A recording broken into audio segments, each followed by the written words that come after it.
no ki kumawish, atotiko kumawish, puya mangai kumawish, he he he he kumawish, atotiko kumawish, no ki kumawish, puya mangai kumawish, atotiko kumawish, no ki kumawish, puya mangai kumawish, he he he he kumawish, no ki kumawish, atotiko kumawish, puya mangai kumawish, he he he he kumawish. He. Ani nindawe magaratak nigavekitimagas bine sikwe to go makwa. Indo dam gawababani kag ish kanikaning and dunjibami which Mama King o Mama which well, Frank pretty much got that, I guess. But anyway, I'm thanking you very much for the honor being here with you today and telling you where I'm from, which is pretty far away. I'm from the White Earth Reservation, which is in northwestern Minnesota. You all know where Minnesota is, yeah? Very good. I'm someplace between Bemidji and Fargo. That's my community. I'm Anishinaabe. That's how we call ourselves in our language, which means the people, which is what most people call themselves, is the people. And we're from a place that is a lot different from here, but I'm real thankful to be out here in this Mama Akinga's territory here, and for the people here that have come in, and thank you all very much for coming here. Honor the Earth, this organization that I had the privilege to work with for about half my adult life. I kind of lose track now, but I bet a lot of you do too. I live, I have this great opportunity. I live in my own community. I live on my reservation. I lived there since 1981 when I got out of college, which was a while ago. And I lived there so pretty much since I was a big person. And then I have this chance to work nationally in Indigenous communities and through Honor the Earth. And there's things that we don't see that I think are important to recognize. Like I was down by Santa Barbara and where's Monique? I seen her in her, there she is. And I didn't see that LNG terminal down there. There was a proposed LNG terminal, was that 79 or 80? Something around that there was some people fought off, right?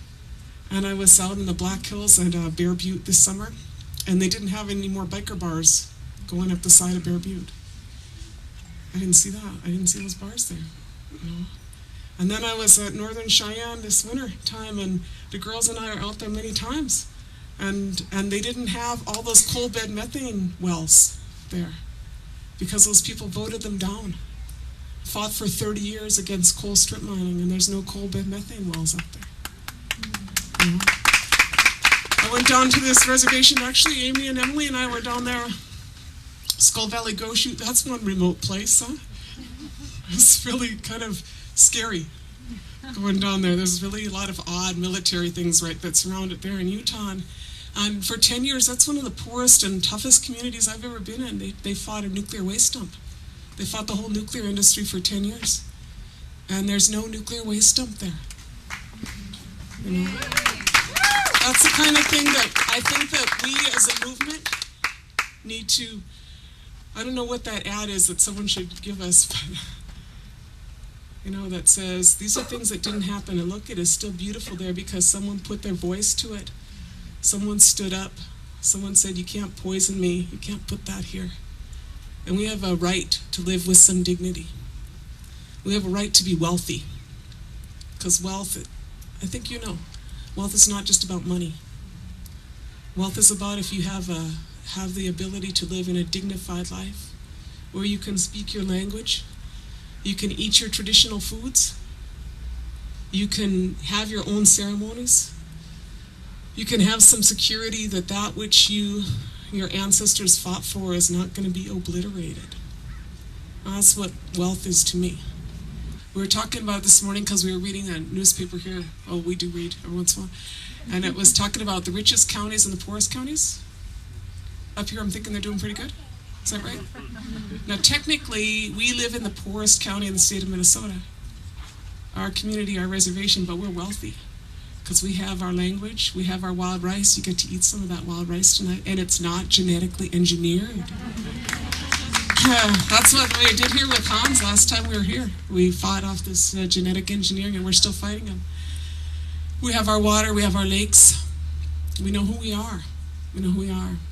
You know, and a lot of the communities we work in have that wealth, but technically we have these things that they say put the odds against us. You know, high arrest rates. Most young men in my son's age group were a little older. About half of them are in jail. You know, 60% unemployment, high rates of diabetes. A third of our community has diabetes. A lot of problems in our community, they say. And so they would say that we wouldn't have a shot at fighting off these guys. But it turns out that fighting colonialism for 500 years, you can get kind of tough.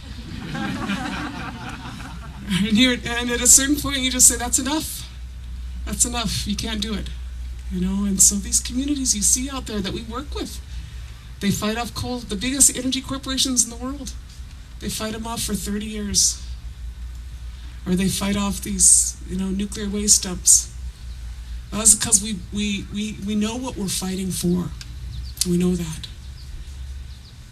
And where we are now is this place where that uniting of our movements remains essential, and it is the synergy between buttressing up these grassroots groups, giving them a better shot at fighting these guys by leveraging in not just money, but that's real important because you don't know, I think you know how underfunded these groups are. Faye was talking about how one of our groups called us up and she wasn't sure if she had enough gas money to get to the hearing, so she said, maybe I'll just drive until I run out of gas. And that is where these are at. These are not wealthy people, but they're, you know, so determined. And so providing some financial resources is what Honor the Earth does. Over the course of the past years, we've given over $1 million to these grassroots frontline groups. You know, that's what we do, is we put money in the front line, which is what this event is about tonight. Whatever we raise tonight is going for those groups. It's going for these frontline groups. But beyond that, what we do is we add in political support.